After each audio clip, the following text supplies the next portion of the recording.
प्यार जब होला ना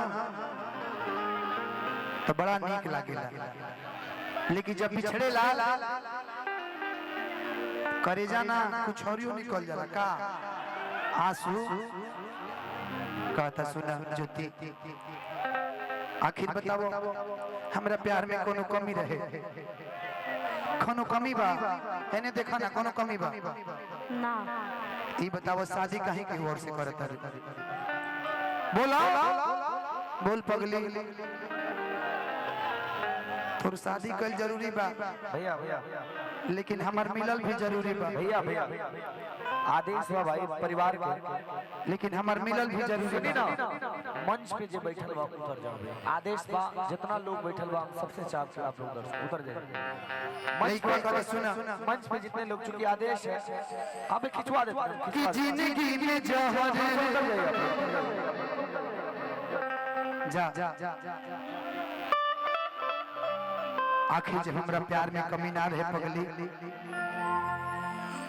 तो प्यार की चाहत काहे हमरा दिल में खिलौले? एक बात जान ला, अगर तोरा चौकट पे बारात आई ना, डोली तो उठी लेकिन दीवाना करती भी उठी। ए ब्यास मैं खेत के चाना कि बेच तू जई ससुरा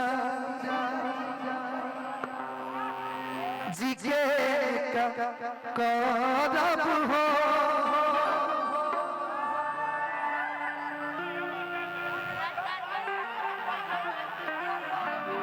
बोल हमरा प्यार में कोनो कमी बा?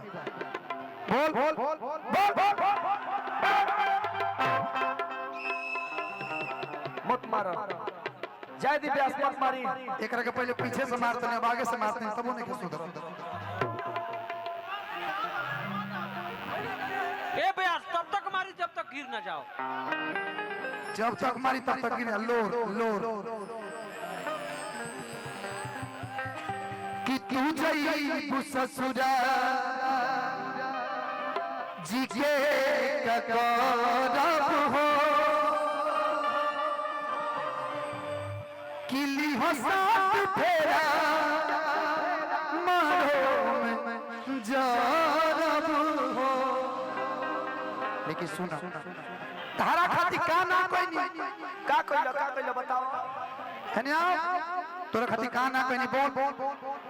तोरा खातिर मैं घर परिवार छोड़ दे नहीं, छोड़ दो, एगो पाड़ा हमार बाबूजी रख लगल ता वो छोड़ दो।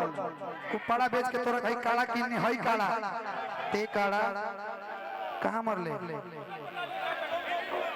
कि माल दोसर पटवले बानी कि हम त आशिक होई खानदानी। ए ब्यास हां पैरा के काला ले चली आड़ा, पैरा के तरह काला ले जमाड़ा आ वही जो तरह लगा दे में को पाड़ा, वो दिन भर चरत रही तार पीछे के खेत। कि जिंदगी में जहर आज भोरे लुए जा, कि जिंदगी में जहर आज भोरे लुए जा, तो अपना जनुआ के हई दिलवा कहे अरे तोड़लुए जा। कृपया दूरी बनाए रखें, बीच में मजबूरी है। बीच में क्या मजबूरी है? कि जिंदगी में जहर घोड़े हुए जा, जिंदगी में जहर घोड़े हुए जा, अपना जनुआ के हई दिलवा कहे तोड़लुए जा।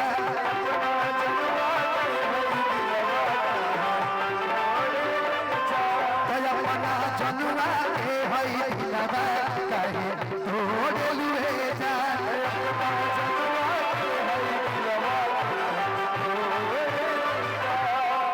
आज दोसर से नाता जोड़े हुए जा, दोसर से नाता जोड़े हुए जा,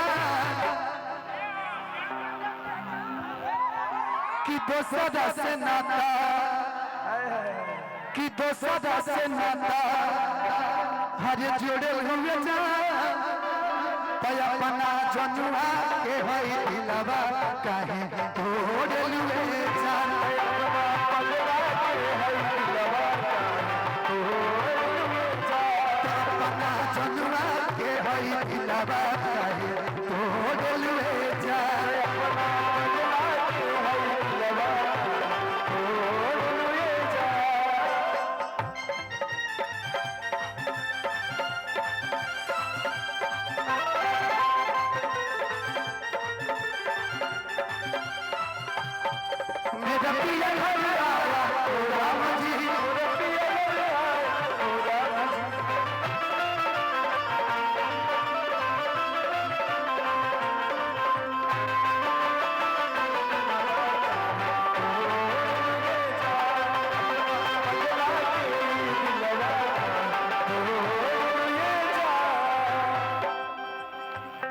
कौन कारण तू करेलु बेवफाई पूछल पछूतो सच देबेलु सफाई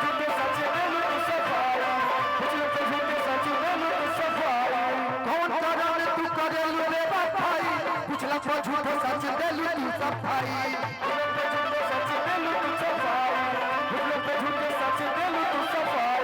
इतना बदल जाबू एहो हरा चाही सोचले ना रही कबो देबू के बेवफाई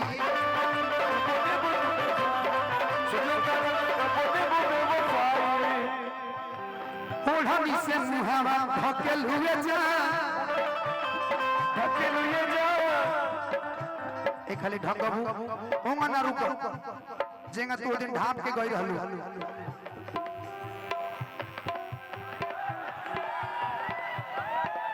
जेंगा एंगे यार से मिल गलू ना बोलो बोलो मुंह खोलो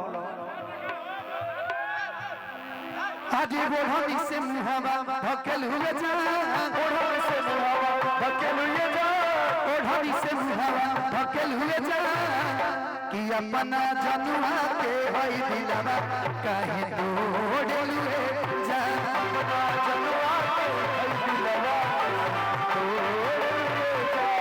अपना जनुआ के होई दिलवा काहे तोड़लुए जा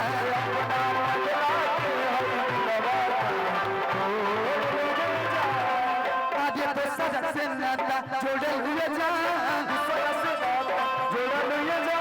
तो सजा से नाता जोड़े हुए जा कि अपना जनुआ के होई दिलवा काहे तोड़लुए जा जनुआ के होई दिलवा तोड़लुए जा लेकिन हम तारा खातिर कहने हैं